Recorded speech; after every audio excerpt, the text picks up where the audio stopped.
These are our favorite commanders that came out in 2022. I'm your host, Joe Cherries. I'm your host, Beezy, and that makes us the Nitpicking Nerds, that YouTube channel that makes videos every single day, but only because they have patrons who are amazing and support the channel with their own dollars, which I would encourage you to do if you have extra dollars lying around. We love all of our patrons as much as we can without making them uncomfortable. Thank you for your direct support. Whoa! And just like that, our shirts have changed, and we're suddenly in and Into the AM ad. Sure, the shirts we're wearing in the regular videos are also those, but these ones are Into the AM as well. Today, I'm wearing, this is just Daisy Gang, and it's, honestly, if you have a group of friends, get them all the Daisy Gang shirts so you can all be part of the Daisy Gang. You can't see, but it says gang. It actually says Daisy Gang, yeah. And then mine is, of course, the moon and Saturn on top of a tower. And then you can get these awesome shirts. They all look great. Honestly, I get complimented way more than I think I would in public just by people I don't know. Because I have Into the AM shirts on, they're like, oh, neat shirt, cool shirt. If you like being complimented, you got to get these shirts. And if you use our link, which is in the description, you save 10% real money on your order. And literally all of their designs are amazing. They're like this, but even cooler because there's even cooler designs.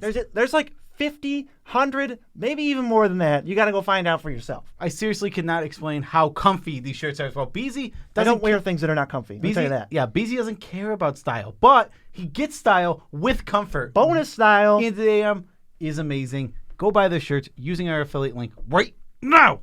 And we're sponsored by Moxfield. They are great, and we're going to talk about them in the middle of the video somewhere, and you can guess where, but you're going to be wrong. Yeah. And happy birthday to everyone whose birthday is today. All right, yeah, let's get into this video. This is our personal top 10s. We can like these cards for any given reason. Yeah. This is not power. This is not fun. There are no metrics other than maybe just coolness. We like these cards. It's not even about coolness. We could have put something on this list because I like the art. It could just be on here for that.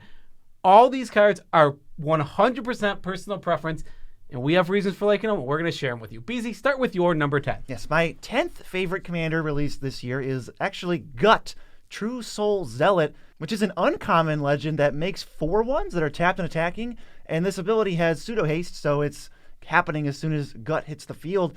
This card is like weirdly great. I think actually for limited, which is part of the reason it's on here, it was like just straight up the best legend in the set, maybe second to Miram. I think this card is surprisingly strong. Like, it reads like, oh, it's pretty good. It's not too bad at all. But like, you play it, this card is producing 4 menace power. With haste, that's coming in right away. Every single turn. While sacrificing off your useless stuff, you're going to have Ichor Wellspring, you're going to have Michael Synth Wellspring, you're going to have all this crap in your deck to sacrifice, and they're going to turn them into 4/1 skeletons that are beating in. Yeah, Gut is just like, it plays amazing, and I really think it's super strong, and I love it.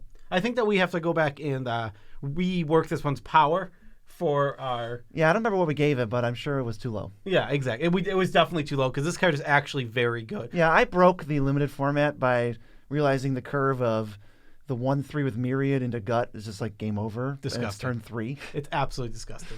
My 10th favorite commander is kind of a placeholder, but also my favorite one from among these. It's E Honda, Sumo Champion. He's standing in place of all the Street Fighters.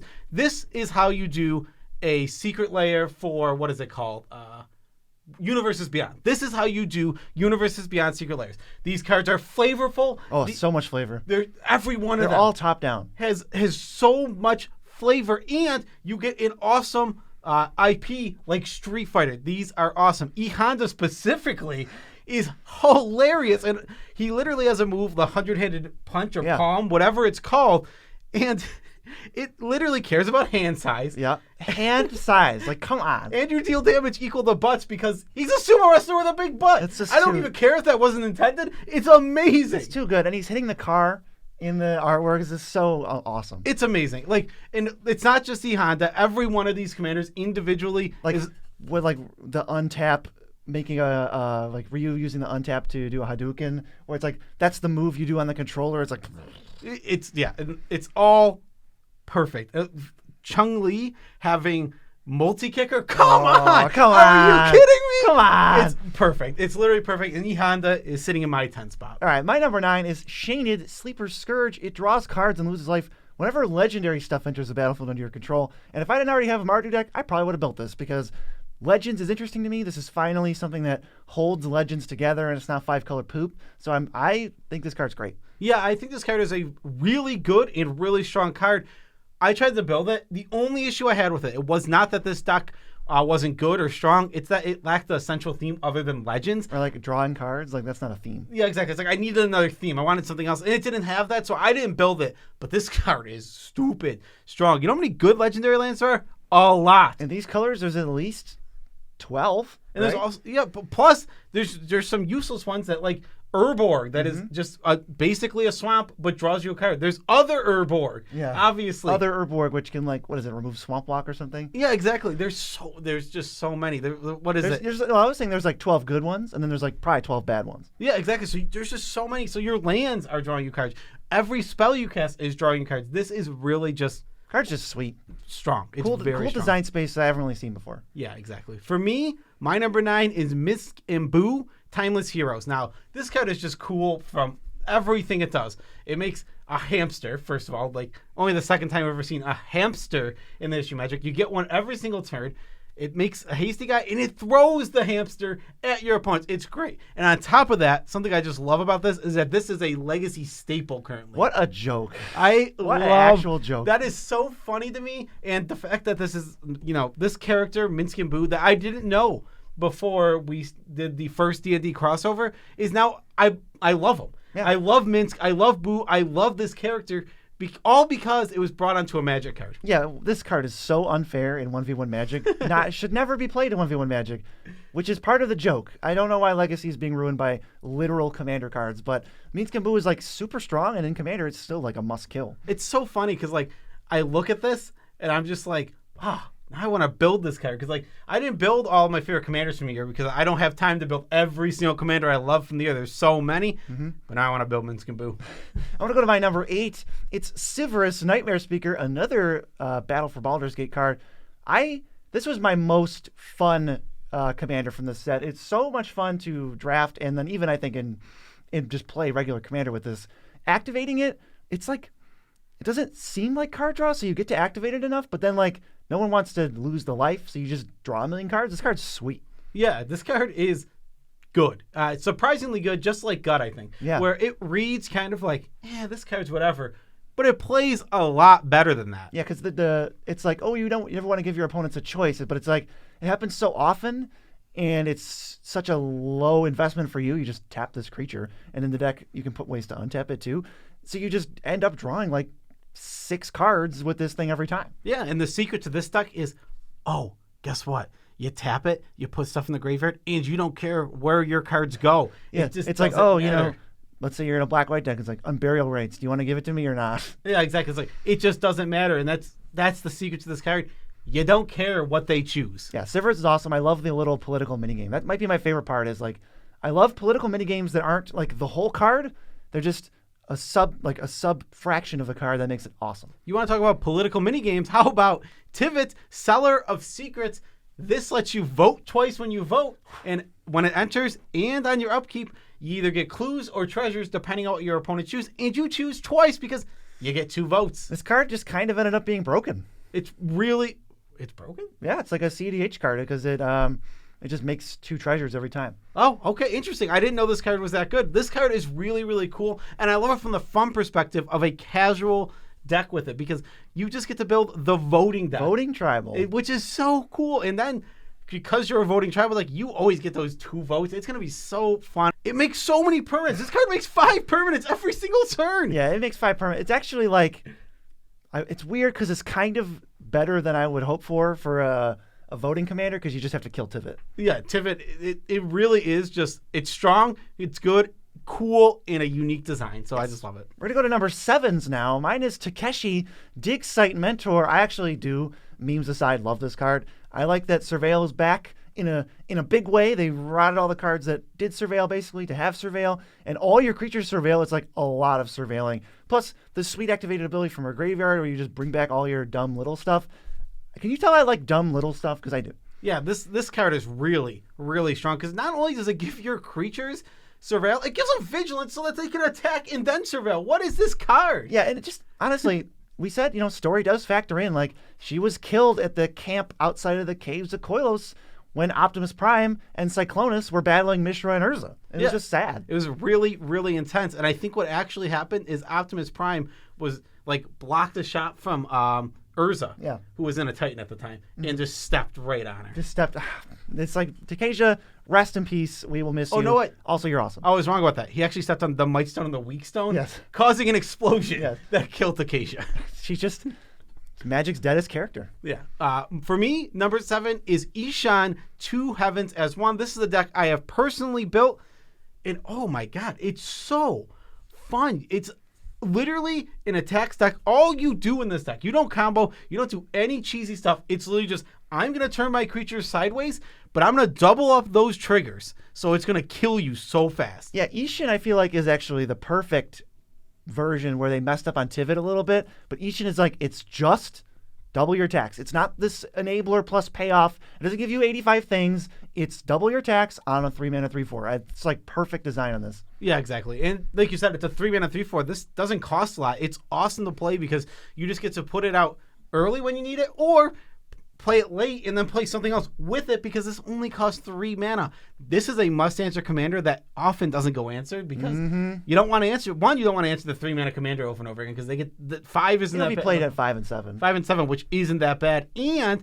on top of that, it's just like, well, that ability has haste, so if I didn't hold up an instant, they're just going to slam this and just beat in at me. Yeah, I really like that design. Really, really sweet card. I'm going to go to my number 6, which is Merkle, Lord of Bones. Last one from Baldur's Gate, I promise. Not really. This is turns all your creatures that die into enchantments. I wouldn't build this because I already have 2 Abzan decks and I'm building a third. But outside of that, I think this is like super sweet. Finally, Abzan has a little bit of extra flavor other than just kill stuff. Yeah, I think this card is really, really cool. And like you said, this is a unique design for sure. It takes creatures and turns them into enchantments, meaning you want to play ETBs. You want to play annoying static abilities. You want to play Norks. And you're not going to believe this. This card actually goes infinite with Devoted Druid. You've got to be kidding me. Nothing does that. Wow, no one ever has gone infinite with Devoted Druid. I also like that Merkle is like a really powerful character in the lore. Because we had to look up for the rank every commander, so I know things. Yeah, it's one of the 3 gods from the set, right? It's the Lord of the Bones. Lord of Bones. I'm Lord of Bones. I feel it in my bones. Yeah. Okay, my number 6, another deck that I have built. It's Feldorn Dread Wolf Herald, and what I really love about this is a much more fair, down-to-earth version of Prosper. I think Prosper was a great design, a great card, but it's a little too like, whoa, go off, absolutely take over the game every single time card. Feldorn makes wolves instead of treasures. And if you don't know, wolves are a lot more fair than treasure tokens. They really are. And they build up, and eventually you fire off an overrun, and it's just like, oh, I lost to Feldorn. It's not like, oh, Feldorn's so broken, I can't stand it. This card is just good. It's cool. I like the loot or the rummage ability. Nothing to complain about for this one. You can also play some wolf tribal stuff because she makes so many wolves. She makes a lot. Yeah, there's I can't remember which card, but there's some specific cards you'll see if you look up any Feldorn deck on EDH Rec, and you'll just see it's like, oh, yeah, that wolf tribal card's really good. Or like Immerwolf maybe or something. I don't know. I can't remember it. I wish I could. Man, I really want to figure out what that card is, but I'm not going to be able to. But what I could do is go to moxfield.com, look up some Feldorn decks, and I'm sure somebody is playing the card I'm thinking of in their deck. Somebody in the comments, tell me what the card is, or suggest it in the comments of Moxfield for my Feldorn deck. Because you can comment on decks and talk to people like us who make the decks. You can also follow people like us who make decks so you never miss something. And you can search for decks or users right in the search bar. It's just so handy.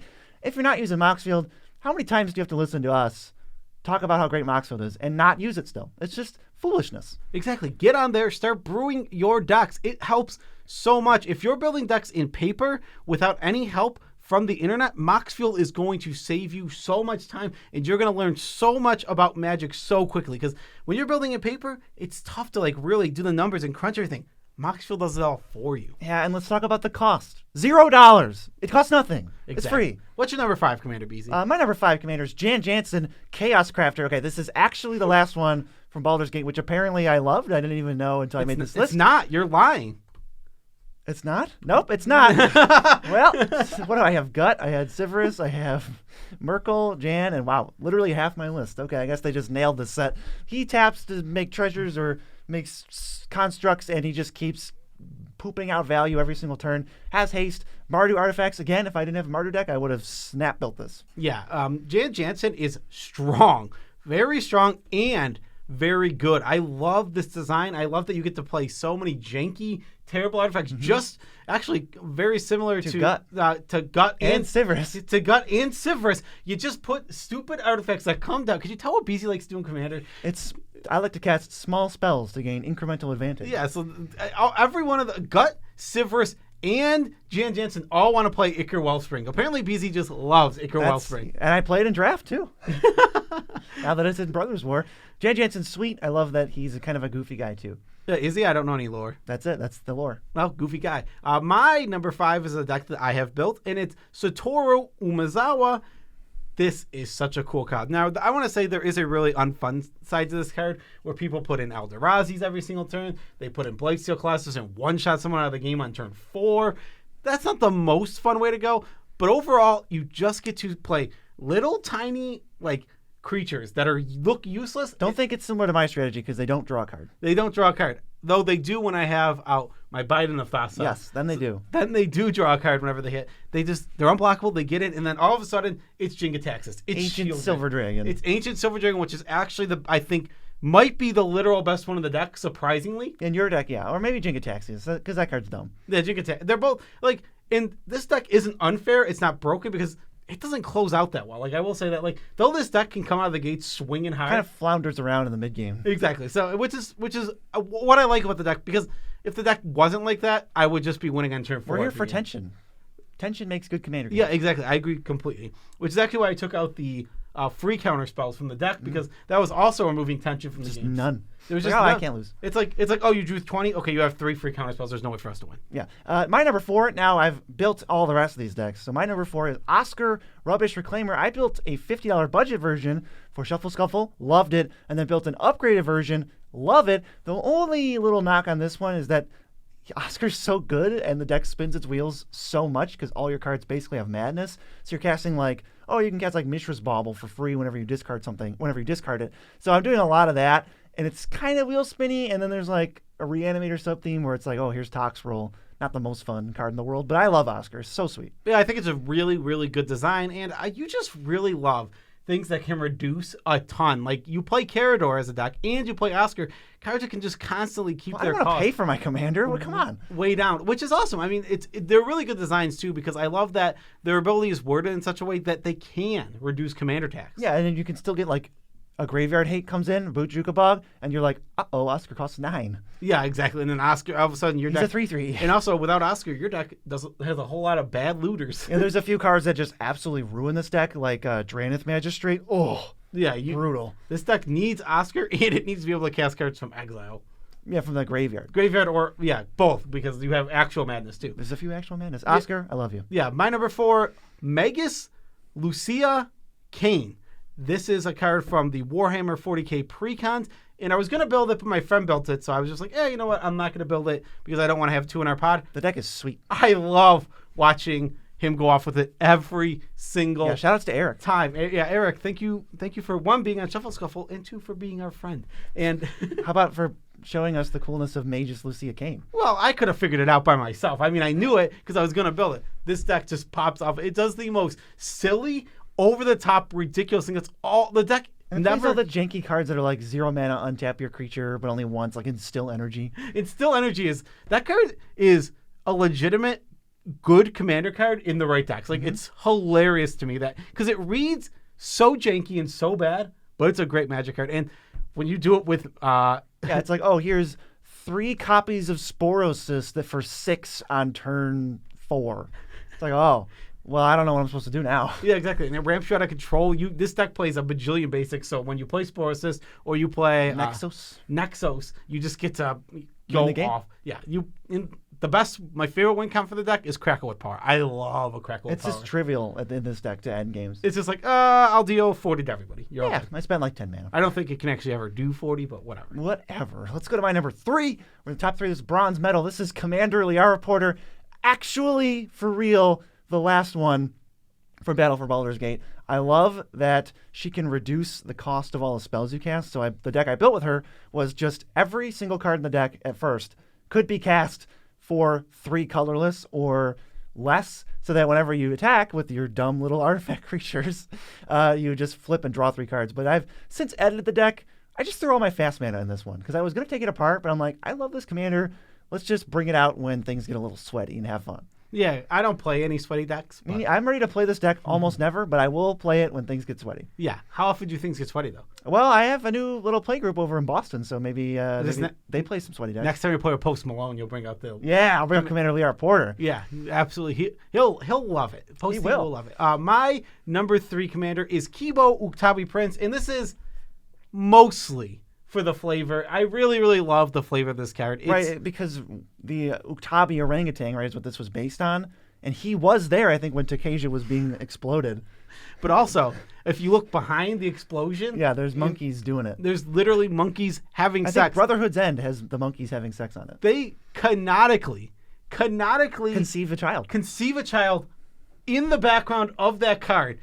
It's hilarious. Absolutely hilarious. And now, it's its own card that is a legendary creature. Who gives bananas. It's hilarious. The bananas are... amazingly flavorful. They're food and treasure. Because what is a banana to a monkey but a food and a treasure? Come on, it's both. Yeah. Despite him being a complete bystander in the womb when Takesia was murdered, just home run. I have considered going back and actually building this because it's just silly monkey tribal. It'd be another lower power deck. Monkeying around. How is that not the name of the deck? It would be such a low power deck. That is the name of the deck. But just imagine like how bad these because think of all the monkeys you can think of like Curd Ape.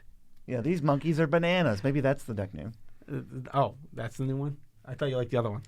I can't fit them both into one sentence. That's fair. Next. My number 2, Ashnod Flesh Mechanist. Really, really like this card. This is actually putting out a bunch of small artifact dudes and then cashing them in, not for cards, but for Power Stones. You play Ashnod turn 1 every single time, and then until she dies, you're going to make an extra Power Stone every single turn, which kind of is awesome because it means you don't have to play nearly as much ramp in your deck, so you get to play more room for cool cards. Wow, is this another deck that plays Ichor Wellspring? No, because you can only sacrifice creatures with Ashnod. Oh, okay, so it actually doesn't. So it's actually a little bit different. It's a little bit different. I can't believe it. I think all those decks still play Mirror Retriever, though. Yep, there you go. BZ has 4 decks in here that play Mirror Retriever. Oh, Ashnod has been so much fun. Some of the most fun I've had playing decks that I've built, especially on a budget, is with Ashnod. So that deck's going to be together for a long time. It's an extremely fair card, too. Like, it's not like what it's doing. You cannot hate on me for playing Ashnod. It's not broken. It's just annoying. Yeah, it's just a 1/1 death touch. It's going to make 6 Power Stones, and then I'm going to be casting budget bombs, literally. Literally budget bombs. Next, for me, is Mishra Claimed by Gix. And this is actually, again, a placeholder for 3 cards. It's all of the flip commanders. The melds. The meld commanders from Brothers War. I think the designs are all literally so cool. All 10 out of 10, and it's not even close. Yeah, what a great idea, bringing back Meld. Yeah, we have Mishra, Claimed by Gix. We have Urza, Lord Protector, and we have Titania. Protector of Argoth? Protector of Argoth. All of these cards flip into super awesome, like... Gigantic monsters. Gigantic monsters. And it's such a great design. I literally couldn't... Every one of them feels like they're really capturing the character's power. And it's like, okay, you done goofed. You're getting the, like... Mishra is fusing with this dragon engine to make this Phyrexian monster who's like totally gone as a person. And then it's like, oh, Urza's spark just ignited. You're done. Titania just got sick of you foresting her land for supplies. You're done. Deforesting. Not planting. They're not planting trees. Stop planting trees over there. Stop it. I'm really sick of that. In the forest? Yeah, all these cards, I mean, Meld is an amazing mechanic, and it's not underexplored. I think it's used just enough, like just a little bit, and we got some awesome cards here. Yeah, I'd love it every 6 years. I'll take another 3. Yeah. That's just cool enough for me. Another 1 every 2 years is also fine. Yeah, that works too. Number 1 is our favorite commanders. My favorite commander released this year in 2022 is Balmor, Battle Mage Captain. I am a big fan of these uncommon, simple text box cards. This is just exactly what I wanted, because I've been trying to build a blue-red Spellslinger deck off and on for probably a decade, and I could never get it right because it was always either boring me to sleep or couldn't get the mix of creatures to spells right. And this one is just absolutely perfect because you can use spells that make creatures, which work for both halves, and it's just amazing. Yeah, Balmor is really, really strong. It's really good, too. Yeah, I've been surprised at how strong it is. It's just, obviously, Spellslinger has 3, 4, 5 spells in one turn, and all of a sudden, if there's 3 creatures on the field, now 15 power has been added. For no mana. Well, they're the mana of the spells, but... Yeah, but it's like, I didn't spend mana to pump them. Yeah, exactly. This card is really strong, and it only costs 2 mana. So keeping it off the battlefield is, like, impossible. Plus, with this is also a budget deck that I play, but you can play this without a budget easily. And I have a little Wizard Tribal something, which I've also been trying to work into this blue-red thing.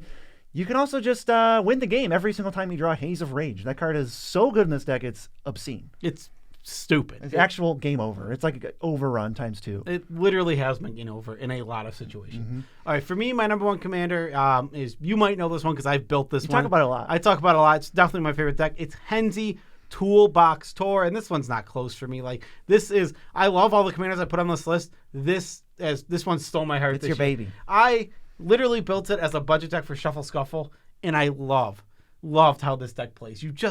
You play Henzi and you slam big threats every turn. With haste. With haste, they attack, and then they die, and you draw a card. So you're just refueling your hand over and over again. You get to play any number of big fatties you want. The average CMC of this deck is like 4 point something. Is like 4 something, and it's still a deck that wins all the time because it's so strong. Yeah, you win a lot with this deck.